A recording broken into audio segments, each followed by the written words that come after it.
विष्णु रूपाय नमः शिवाय। कुछ लोग तो मुझे इंस्टाग्राम में पूछा है और यूट्यूब में कमेंट्स में भी पूछा है कि जब बाबा के काल में तो हमको बाबा ऊदी के रूप में आशीर्वाद देने वाले थे, लेकिन आजकल तो बाबा है लेकिन शरीर में नहीं, तो हमको ऊदी कैसे मिलते हैं? कुछ लोग जब शिरडी जाते हैं तब ऊदी वहाँ से दुनी के पास कुछ लोग तो बांटते हैं ऊदी, उस ऊदी को लेते हैं, लेकिन वो ऊदी भी ख़त्म हो जाती है ना, क्योंकि हम हर रोज़ शिरडी जाके वहाँ से ऊदी नहीं ले सकते हैं। तो घर में ही अपने अपने घर में ही ऊदी को कैसे बनना है, मैं इस वीडियो में आपको दिखाऊंगा।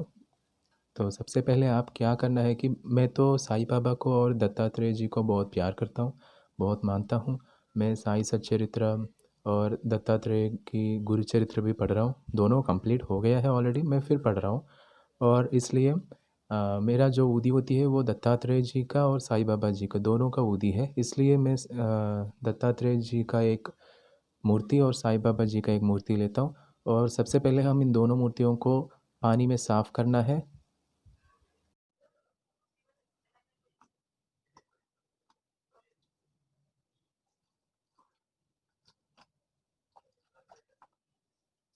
हाथ से भी साफ करके एक प्लेट रख के उस पर एक पेपर बिछाना है, और इस पेपर के ऊपर अब हमारे मूर्तियों को रखना है, दत्तात्रेय जी का मूर्ति और ये। तो अब क्या करना है कि साउथ में तो ऐसे ऊदी पैकेट शॉप में मिलते हैं खरीदने, तो तमिलनाडु, आंध्र प्रदेश, तेलंगाना, केरला वहाँ पे मिलते हैं, कर्नाटक में भी मिलते हैं, लेकिन नॉर्थ में मुझे नहीं पता है। अगर आप भी पूजा सामान जहाँ पे बेचते हैं, पूजा सामान जहाँ पे बेचते हैं वहाँ पे जाकर एक बार पूछ लीजिए, आपको भी वहाँ पे मिल जाते हैं ये पैकेट। सिर्फ 12 रुपीज़ है, तो आपको आसानी से ऊदी मिल जाती है। अब आप क्या करना है कि साई अष्टोत्तर और दत्तात्रेय जी का अष्टोत्तर से दोनों मूर्तियों को इस ऊदी से अभिषेक करना है। ओम श्री दत्ताय नमः। ओम देवदत्ताय नमः। ओम ब्रह्मदत्ताय नमः। ओम विष्णुदत्ताय नमः। ओम शिवदत्ताय नमः। ओम मातृदत्ताय नमः। ओम अत्रेयाय नमः। ओम मातृवरदाय नमः। ओम अनसूयाय नमः। ओम अनसूयवदने।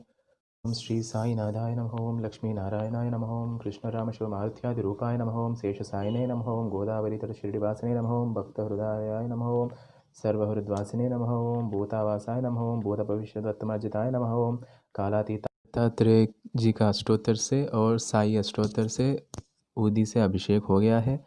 यही हमारी बहुत परम पवित्र ऊदी है।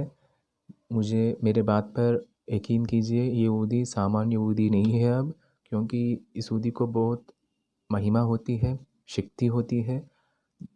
आप सिर्फ श्रद्धा करना है, सबूरी होना है। मतलब आप इस ऊदी को सिर्फ ऊदी ही नहीं मानना है, सिर्फ साई का रूप है ऊदी। और आपको अगर किसी और देवता पसंद है तो उस देवता से भी आप अभिषेक कर सकते हो। तो ये ऊदी अभिषेक होने के बाद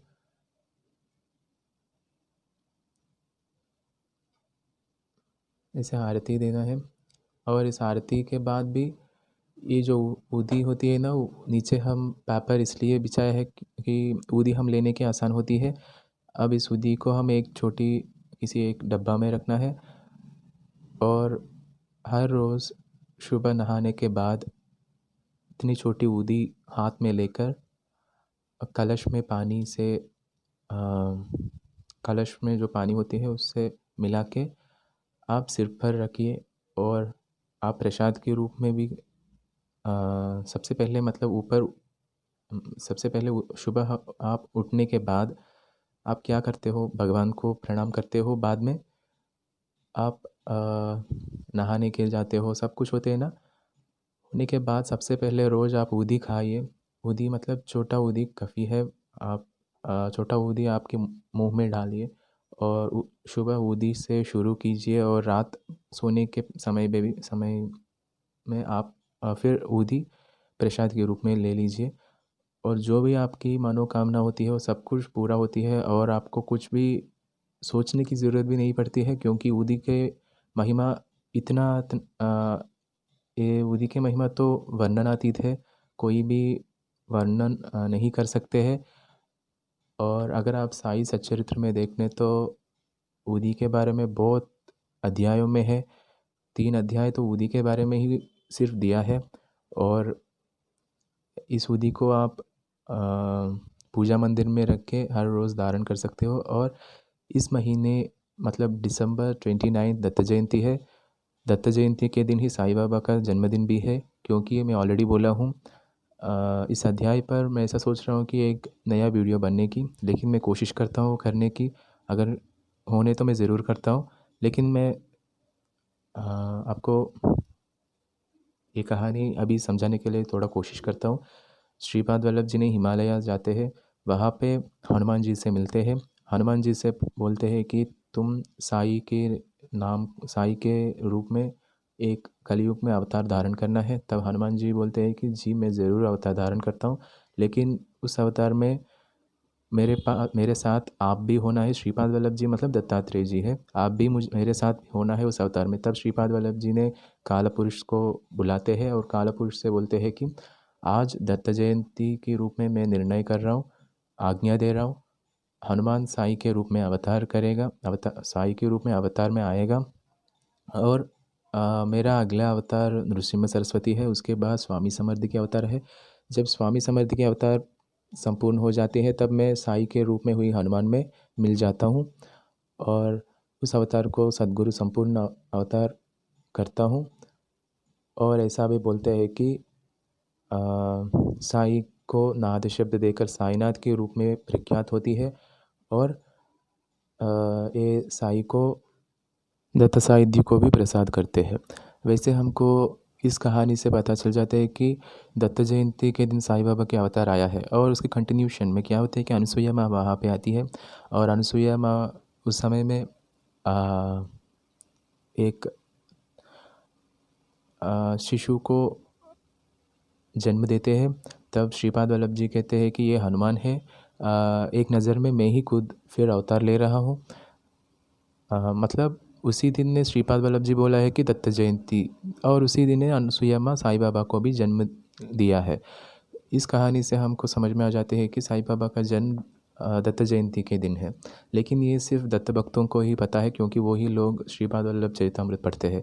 लेकिन साईं भक्त भी सभी साईं भक्त भी दत्त जयंती के दिन ही साईं बाबा का जन्मदिन के रूप में मनाना है।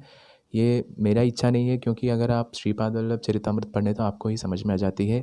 क्योंकि ये जो श्रीपाद वल्लभ चरितमृत है बहुत मिस्टरी बुक है, क्योंकि बहुत कम लोग ही पढ़ते हैं, क्योंकि इस किताब के बारे में बहुत कम लोगों को ही पता है। तो इस दत्त जयंती को मैं वीडियो बनता हूँ। उस वीडियो में मैं पंचामृत से श्रीपाद वल्लभ जी को, दत्तात्रेय जी को, साईं बाबा जी को अभिषेक करता हूँ। और मेरा गुरुचरित्र उसी दिन त्रिसप्ताह कर रहा हूँ, उसी दिन कंप्लीट हो जाती है। और षोडश कला अवतार के रूप में दत्तात्रेय को भी पूजा करता हूँ। वो सब कुछ मैं आपको दिखाता हूँ, खुद मैं प्रसाद बनता हूँ। और ये वीडियो अगर आपको पसंद आए तो ज़रूर लाइक कीजिए, और कुछ और डाउट्स है तो मुझे कमेंट में बताइए।